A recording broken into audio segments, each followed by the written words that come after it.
Mr. President. Please give us details on your meeting with President Reagan. Did you seek any firm commitments? Did you get them? Well, a firm commitment as to when we are going to review the basis, yes. A firm commitment that a mechanism be set for the study of our economic problems, yes. Because, as you know, the reason we have a deficit in our balance of payments is the commodity prices went down because of your domestic deflationary policies, your interest rates. But all of this can be worked out, and so it has been agreed. Secretary Reagan of the Treasury is going to meet with our foreign minister, who is also prime minister, regularly. The next meeting is next November, I think. So we have worked that out. The national security matters will be worked out by the defense minister. The two defense ministers are also meeting in November. Those are the specific ones. We have also entered into a tax agreement and air agreement. This afternoon, tomorrow, there will be some kind of agricultural agreement. As you know, we have one of the most modern and biggest concentration of agricultural and natural scientists in Asia. This is in Los Baños, the University of the Philippines. And we have biogenetics, we have plant engineering, we have, name it. You remember that the International Rice and Research Institute is based there, and that it was the one that produced the new type of rice which produced the rice green revolution. And we help your scientists produce the corn that can fight mildew. When your scientists could not produce it, we did. That center is going to be developed. We are also hoping to be able to exchange technology on non-conventional energy and other matters. It has been reported that your government will seek $2 billion in rent from the U.S. for the Philippine bases. Is this an accurate report? No, it is not. We have never talked about figures. Louder and clearer. We can understand the question. The question was, is it correct that we have demanded $2 billion in the rent? The answer is no. We haven't quoted any figure. What we have asked is this. We want a study. What is it that is necessary in order that we can perform our job? You and I know that if the Philippines is attacked, the United States is not necessarily bound to immediately react, because the provision of the Mutual Defense Pact is that you will immediately take steps as is necessary to meet the contingency in accordance with your constitutional processes. What does that mean? That means that you go to the Senate and the House of Representatives.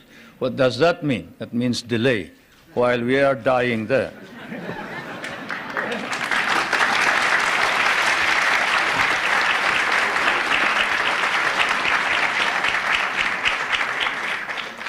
Most of our allies in Europe, concerned about resisting communism, give the U.S. free bases and even share the cost. Why shouldn't we expect the same kind of cooperation from the Philippines instead of demands for more rent?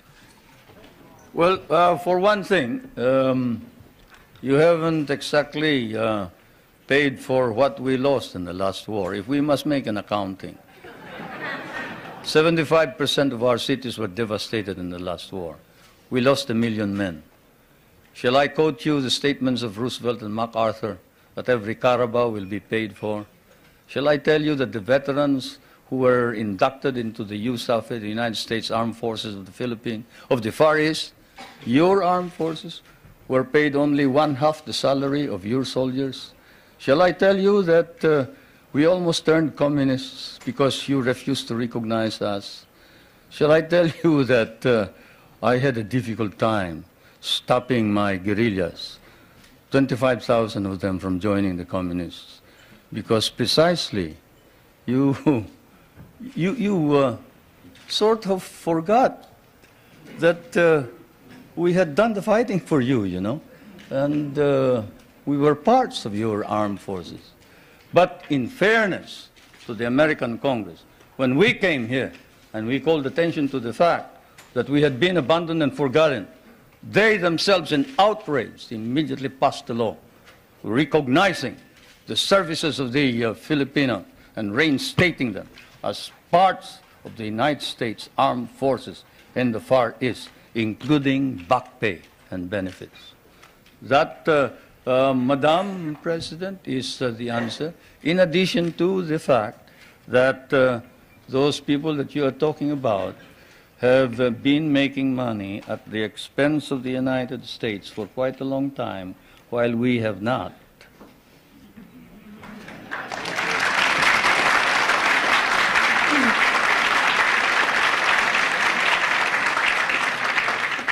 After the attack on Pearl Harbor, U.S. bases in the Philippines could not be defended. Why should we expect that in another war these bases would be more reliable? That's one of the questions that I wanted to find out.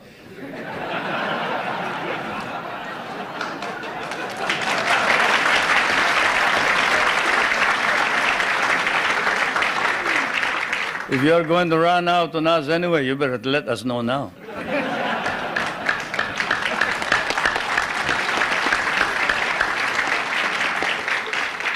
Is it true President Reagan has not raised with you any concern about repression and human rights?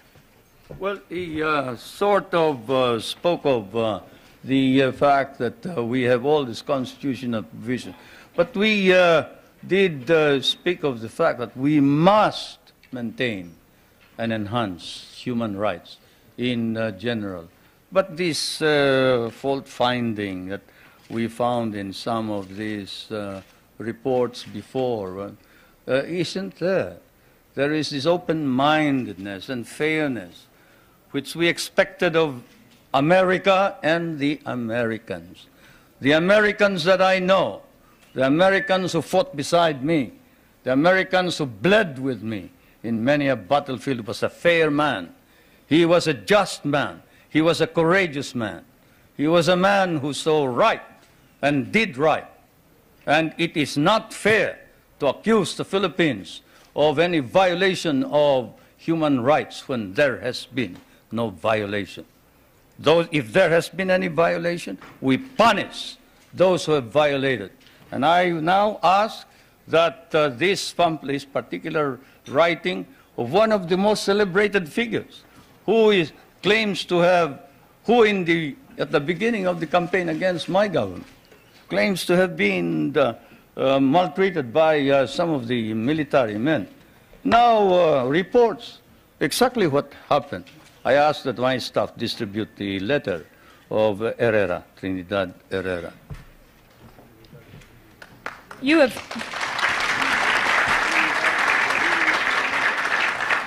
have indicated that the allegations about political repression and human rights are overblown. How then do you explain the findings of the international independent group Amnesty International, which documented cases of torture, disappearances, and illegal detention? Well, I'll tell you that the Amnesty International has never come to the Philippines. That's why all they talk about is something that they obtained hearsay. Let's give one specific example. Father Abedicio, a famous case. Father Abedicio is supposed to have disappeared. He is a member of the clergy in the Philippines. He's a Filipino. He disappeared and we couldn't locate him. Not even my best intelligence officers could locate him. And what did we discover after 6 months? We discovered he had run away with somebody who claimed to be a nun, and he was in Germany. How do you like that? And we got blamed for it. We got blamed for it. That's it. That's how the Amnesty International has been reporting all this thing. This questioner says, I have been in Manila and talked with both Filipino and U.S. businessmen. They say the Philippines are the most corrupt nation in the Association of Southeast Asian Nations and that your wife's nickname is Miss 10%. Will you comment? They must mistake us for another nation. He must have been living in the bar. Because I can tell you, there is this man, Justice Pamaran, whom I just introduced to you. He is the ombudsman. You who know what an ombudsman is, knows exactly what he can do. He doesn't wait for evidence. Any rumor whatsoever, and he investigates it. You talk about my wife. Not that I would like to defend her. She can defend herself any time.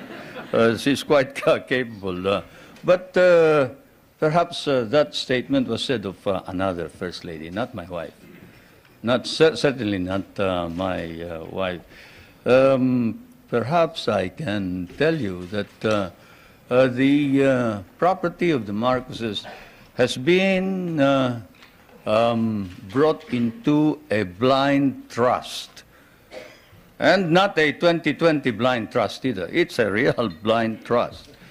And we don't know exactly how that blind trust operates the property. The only property that we have control of are two or three houses, one in the province of Ilocos Norte, no, two in the province of Leyte, and one in Manila, 5. Then the schooling for the children, up to possibly a doctorate. Beyond that, all income goes into the Marcos Foundation, which is the foundation that embraces all property. Do you think that if there was any corruption by the Marcos family, that we can maintain the present prestige and leadership of the Marcoses in the Philippines? What do you think the Filipinos are? They are a very literate people. Literacy in the Philippines has increased up to 90% nationwide, and in Manila it is 100% literacy. And if there was any indication whatsoever of any of these corruption that you talk about, and whoever said that sounds like he has been in the wrong company. Probably the guys that he was working with may have been engaged in corruption. I'd like to know who they are. Then we'll go after them. But I can assure you, if any public official engages in corruption, he will land in jail. That is definite. What do you say to critics who say your health is poor and you won't be around very long, but your wife may be? Anybody want to try me in the ring?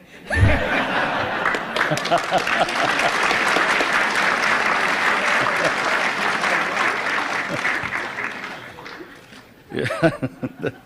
Ridiculous. I refuse to answer questions like that.